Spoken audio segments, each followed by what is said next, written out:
जय माता दी दोस्तों, मेरा नाम है दीप्ति और आपका मेरे चैनल पर बहुत बहुत स्वागत है। आप सभी को दीपावली की बहुत बहुत शुभकामनाएं। आप सभी पर, हम सभी पर माता लक्ष्मी की कृपा हमेशा सदैव बनी रहे और हमारे घर में धन धान के साथ माता लक्ष्मी का भी वास रहे। फ्रेंड्स, दिवाली की पूजा शाम के समय होती है। गोधूली बेला से आप दुष्काल से लेकर रात्रि में 12 बजे तक ये पूजा कर सकते हैं। इस दिन आप कोई भी शुभ काम शुरू कर सकते हैं, सभी कामों में आपको सफलता प्राप्त होगी। कार्तिक मास के अमावस्या तिथि को दीपावली का पर्व, दीपावली का पूजन किया जाता है। इस दिन हमारे यहाँ इस तरीके से पंद्रैया बनाया जाता है। इसको आप लक्ष्मी यंत्र भी बोल सकते हैं, शुभ यंत्र होता है ये। और इसके ऊपर हमें लिखना चाहिए, महालक्ष्मी जी सदा सहाय करें। हमारे यहाँ ये सिंदूर में थोड़ा सा तेल मिलाकर या फिर घी को पिघलाकर इसको अच्छी तरीके से लिखावट से लिखा जाता है। और पूरी पूजा होने के बाद रसोई में भी माता अन्नपूर्ण सदा सहाय करें, इस तरीके से हमारे यहाँ ये लिखा जाता है। जैसे दरवाज़ों पे भी शुभ लाभ लिखे जाते हैं, इस तरीके से हमारे यहाँ ये लिखा जाता है। इसकी वीडियो पंद्रैया कैसे बनाया जाता है वो आपको मेरे चैनल पर मिल जाएगा, आप देख सकते हैं। फिर आपको एक पवित्र जगह जहाँ पर आपको ज़्यादा चौकी को हिलाना ना पड़े, वहाँ चौक पूर लेना है। आप चौक आटे से ही पूरिए, कोई भी अनाज के आटे से आप पूर सकते हैं। बाद में आप रंगोली के रंग इसमें भर सकते हैं, पर ध्यान रखिएगा चौक हमेशा अनाज के आटे से ही, चावल या गेहूं के आटे से ही पूरा जाता है। उस जगह पर आप थोड़ा सा लीप लीजिएगा, पवित्र कर लीजिएगा उस जगह को, अपने ऊपर भी जल छिड़क लीजिएगा, गंगा जल, और फिर आप ये पूजन शुरू कीजिएगा। फिर आपको आम के पत्तों से मंडप सजा लेना है, आसपास आपको फुलेरा बांध लेना है। हमारे यहाँ पर दरवाजे पर भी जो आम के पत्ते होते हैं उससे बंधन वारे बांधे जाते हैं उस दिन। तो बस आप पूरी तरीके से सजा लीजिएगा, पूरे घर को रोशनीमय कर लीजिएगा। बहुत सारे दीपक से अपने घर को रोशन कीजिएगा। घर के हर एक कोने पर आपको दीपक जलाना है, इस बात का ध्यान रखिएगा। फिर देखिए, एक चौकी लगा लेंगे चौक पूर कर, और आप लाल, पीला, गुलाबी कोई भी वस्त्र बिछा सकते हैं। फिर माता लक्ष्मी को थोड़ा सा चावल या गेहूं का आसन देकर स्थापित करेंगे। कोई फोटो हो आपके पास तो इस तरीके से रख लीजिए। फिर आपको कलश की स्थापना करना है, तो अष्टदल कमल का मैंने चावल से यहाँ पर चौक पूरा है। उसके ऊपर मैंने एक धातु का एक लोटा रखा है, आप चाहें तो मिट्टी का लोटा भी रख सकते हैं।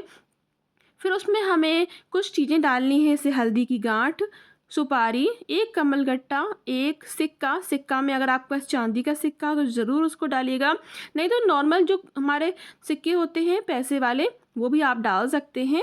थोड़े से अक्षत डाल लीजिएगा, रोली, चंदन, हल्दी डाल लीजिएगा, और फिर थोड़े से आपको चावल डाल लेना है।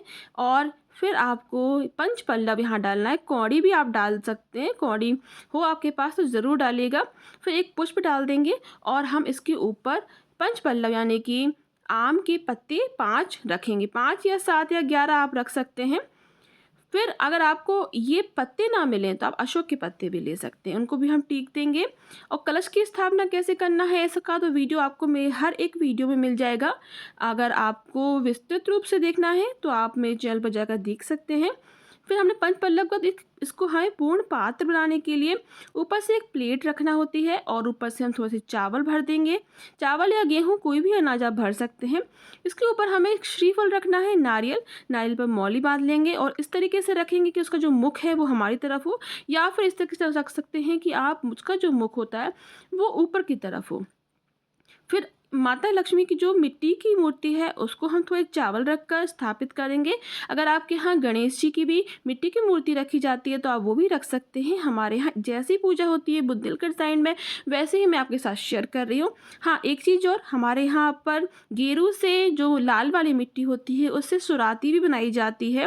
पर सुराती जब बनाते हैं जब आप जिस घर में आपके बड़े बुजुर्ग रहते हैं, बड़े बुजुर्ग जहाँ पर पूजा करते हैं वहाँ सुराती बनाई जाती है। पर अगर आप अलग रहते हैं तो वहाँ अलग से सुराती नहीं बनाई जाती है। लेकिन अगर आप अपने घर जा रहे हैं, आप अपने ससुराल पक्ष से पूजा कर रहे हैं तो वहाँ आपने देखा होगा कि सुराती बनाई जाती है। सुराती कैसे बनाते हैं वो लक्ष्मी जी ही होती हैं, वो आपको वीडियो मेरे चैनल पर मिल जाएगा तो आप देख लीजिएगा। आप देखिए, माता लक्ष्मी और गणेश जी के मेरे पास चांदी की मूर्ति है, वो चांदी के पट्टे के ऊपर स्थापित कर दी है। एक नवग्रह का मेरे पास यहाँ पर तांबे का पत्ता है, इस पर नवग्रह बना रहता है, वो स्थापित कर दिया। अगर आपके पास वो ना हो तो आप अलग से चावलों से भी नवग्रह स्थापित कर सकते हैं। फिर आपको यहाँ पर एक दीपक प्रज्वलित करना है। अब हमारी जो पूजा है वो शुरू हुई है। हमेशा ध्यान रखिएगा, दीपक को जलाने के बाद ही आपकी पूजा शुरू होती है। अब सबसे पहले सभी चीज़ों पे हम गंगा जल छक लेंगे, थोड़े से अक्षत, थोड़े से पुष्प लेके माता लक्ष्मी और गणेश जी का आवाहन करेंगे कि हे माँ, आप आइए मेरी पूजा में, आप सम्मिलित होकर इस पूजा को सफल बनाइए, हमारी पूजा को स्वीकार कीजिए। इस तरीके से आपको वो जो चावल है और जो पुष्प है उन पर छोड़ देना है। अगर आपके पास माला हो फूलों की तो आप माला भी अर्पित कर सकते हैं। आप इस तरीके से सबसे पहले गणेश जी का पूजन कीजिए, फिर माता लक्ष्मी का पूजन कीजिए। मेरे पास एक चांदी का श्रीयंत्र है, उसका भी हम पूजन करेंगे। दीपक का पूजन करेंगे। जो हमारा कलश है उस पर स्वास्तिक बना लेंगे। जो मिट्टी की माता लक्ष्मी है उनको हम ये जो रोली है वो अर्पित करेंगे। और जो अगर आपने सुराती बनाई है, आपके यहाँ सुराती अगर जैसे मेरे यहाँ बनाई जाती है, अगर बनाई जाती है तो उस पर ध्यान रखें, टीका लगाकर उनके माथे पर हम लोग थोड़ा सा मिठाई लगाकर एक चांदी का सिक्का चिपकाते हैं। ये करना बहुत ज़्यादा शुभ होता है। इससे माता लक्ष्मी बहुत जल्दी प्रसन्न होती हैं। अगर आपके यहाँ होता है तो आप ज़रूर उनके माथे पर थोड़ी सी मिठाई लगाकर चांदी का सिक्का ज़रूर चिपका दीजिएगा।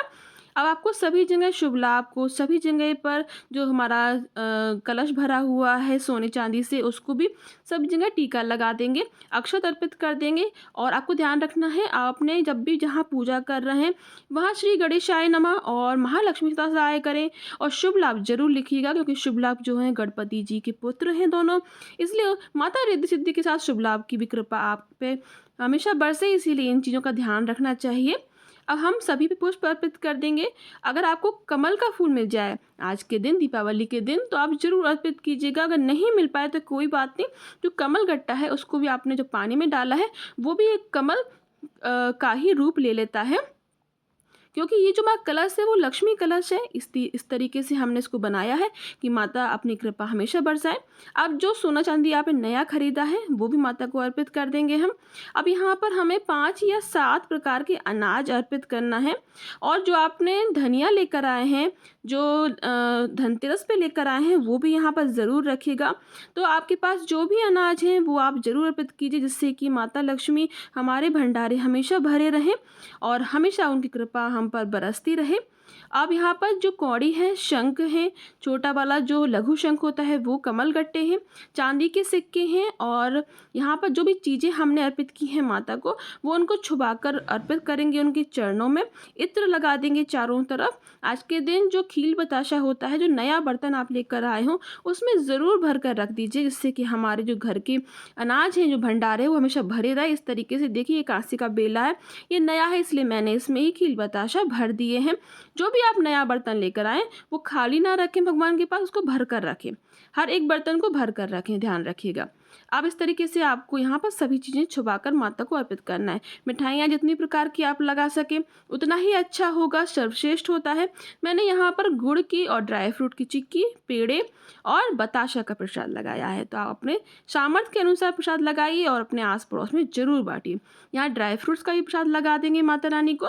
माता लक्ष्मी से हम मन ही मन प्रार्थना भी करेंगे कि अगर हमारी पूजा में कोई भूल चूक हो जाए तो उसे माफ़ कीजिएगा और हमारी पूजा को सफल बनाइएगा। और अपनी कृपा दृष्टि हमेशा हमेशा अपनी कृपा दृष्टि हमारे पूरे परिवार पर बनाए रखिएगा। तो ये देखिए, आप जो दीपक लाए हैं वो जला लीजिए। कम से कम 100 दीपक तो हमारे यहाँ आते ही हैं। अगर आपके यहाँ छोटा है परिवार या फिर छोटा घर है तो कम से कम 51 तो जरूर लेकर आए। इस घर के सब दरवाज़ों पर और घर के अंदर हर जगह, छत पर, सब जगह आप लगा सकें। देखिए, विदेशी जो मालाएं होती हैं, लाइट्स तो होती हैं, वो तो हम लगाते ही हैं, पर हमें अपनी परंपराओं से जुड़ने के लिए मिट्टी के दीपक जरूर जलाने चाहिए, जिससे कि हमारे आने वाली पीढ़ी भी वो सब चीज़ें सीखे और वो सब चीज़ें करे। अब मौसमी जो फल है वो हम अर्पित करेंगे। सीताफल मिल जाए तो बहुत अच्छा होगा। सीताफल माता लक्ष्मी को बहुत प्रिय होता है। अब जो नया मैं यहाँ कलश लेकर आई हूँ उसमें भी थोड़े से आप जो चावल हैं, गेहूँ हैं या फिर खील बताशा है वो उसमें डाल दीजिए। धूप से हम आरती कर देंगे और सभी दीपक यहाँ जला लेंगे। यहाँ पर जो गणपति जी हैं उनको हमने जनेऊ अर्पित कर दिया है। सभी पे हम कलावा वस्त्र स्वरूप अर्पित कर देंगे। जो दिवाली की पूजा होती है फ्रेंड्स, वो बहुत ज़्यादा मान्यता होती है उसकी। हिंदू धर्म में सबसे ज़्यादा जो विशेष पूजा होती है वो दीपावली की होती है। इसीलिए आप घर के सभी सदस्य मिलकर ये पूजा करें। हमारे यहाँ दीपावली की पूजा घर का बड़ा करता है। जब हम ससुराल जाते हैं तो हमारे जो ससुर जी हैं वही पूजा करते हैं और हम सभी पूजा में सम्मिलित होते हैं। तो जैसा भी आपके यहाँ होता हो आप ज़रूर कीजिएगा। अब माता रानी के लिए एक जल का लोटा मैंने चांदी का भर के रख दिया है पीने के लिए, और यहाँ पर अब हम आरती की तैयारी करेंगे। एक बात का ध्यान रखिएगा, आरती सौम्य तरीके से बहुत आराम से कीजिएगा। बहुत ज़्यादा शोर पसंद नहीं होता है माता लक्ष्मी को, इसीलिए आप बहुत सरल तरीके से और बहुत सौम्य तरीके से सबसे पहले गणपति जी की आरती कीजिए, फिर माता लक्ष्मी की कीजिए, पर सौम्य तरीके से कीजिए। बहुत ज़्यादा शोर में नहीं करनी चाहिए आरती, नहीं तो वो चलचला होती हैं, वो खड़ी हो जाती हैं अपनी जगह से, और जब माता लक्ष्मी खड़ी होती हैं तो वो चली जाती हैं। इसलिए ध्यान रखिएगा, जब भी आप माता लक्ष्मी की पूजा करें गणपति जी के साथ करें या फिर विष्णु भगवान के साथ करें, जिससे वो उनको बांध कर रख सकते हैं। अकेले कभी भी लक्ष्मी जी की पूजा नहीं करनी चाहिए। अब हम आरती कर लेंगे, बिना घंटी बजाए मैंने यहाँ आरती की है। अब हाथों में थोड़ा सा जल लेकर हम वार देंगे, आचमन कर देंगे 3 बार, और कुछ रुपए पैसे आप यहाँ पर भी निकाल कर रखें, और जो आपकी तिजोरी है वहाँ पर भी धूप दीप दिखा दें, वहाँ पर भी आप थोड़ी सी आरती करके आएँ। अगर आपने धनतेरस पर पूजा नहीं की है झाड़ू की, तो आप दिवाली पर कर सकते हैं। नई झाड़ू लेकर आएँ और उसकी पूजा करें। माता लक्ष्मी का स्वरूप होता है। ध्यान रखिएगा, झाड़ू की पूजा करना बहुत विशेष होता है, इसलिए ज़रूर करिएगा। और जहाँ पर भी अपने रुपए पैसे और अपने धन वगैरह रखते हैं वहाँ पर धूप दीप दिखाकर आप वहाँ पर एक धन की पोटली बनाकर ज़रूर रखिएगा। आप धनतेरस के दिन भी धन की पोटली बना सकते हैं या फिर आप दिवाली के दिन भी बना सकते हैं। ये कैसे बनाई जाती है उसका वीडियो भी आपको मेरे चैनल पर मिल जाएगा। अब हम अपने पल्लू से माता लक्ष्मी के चरण दबाएंगे, उनको आप आदर सम्मान उनको नमन कीजिए। अपने घर के सभी सदस्यों के साथ आरती कर कर आप पैर छूकर आप प्रार्थना कीजिए कि आपकी जो पूजा है वो माता लक्ष्मी स्वीकार करें। इस तरीके से पूजा करते हैं। हमारे यहाँ आज के दिन छोटा सा हवन भी होता है। बड़े बुजुर्गों को जो होते हैं, पूर्वज होते हैं, पितृ होते हैं, उनको भोग लगाने के लिए वो घर का बड़ा करता है, यानी कि मेरी सासू माँ करती हैं, हम नहीं करते हैं।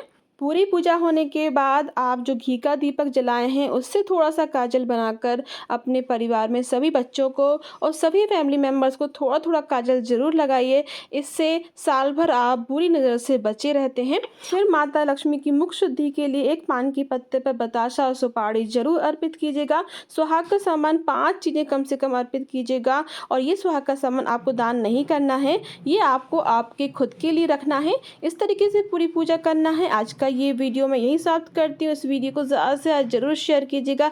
न्यू है तो सब्सक्राइब कर लीजिए मेरे चैनल को, और लाइक करना बिल्कुल भी ना भूलें। आप सभी की दिवाली बहुत शुभ रहे। माता लक्ष्मी की कृपा आप सब पर, हम सब पर बरसती रहे। आप सभी का बहुत बहुत धन्यवाद।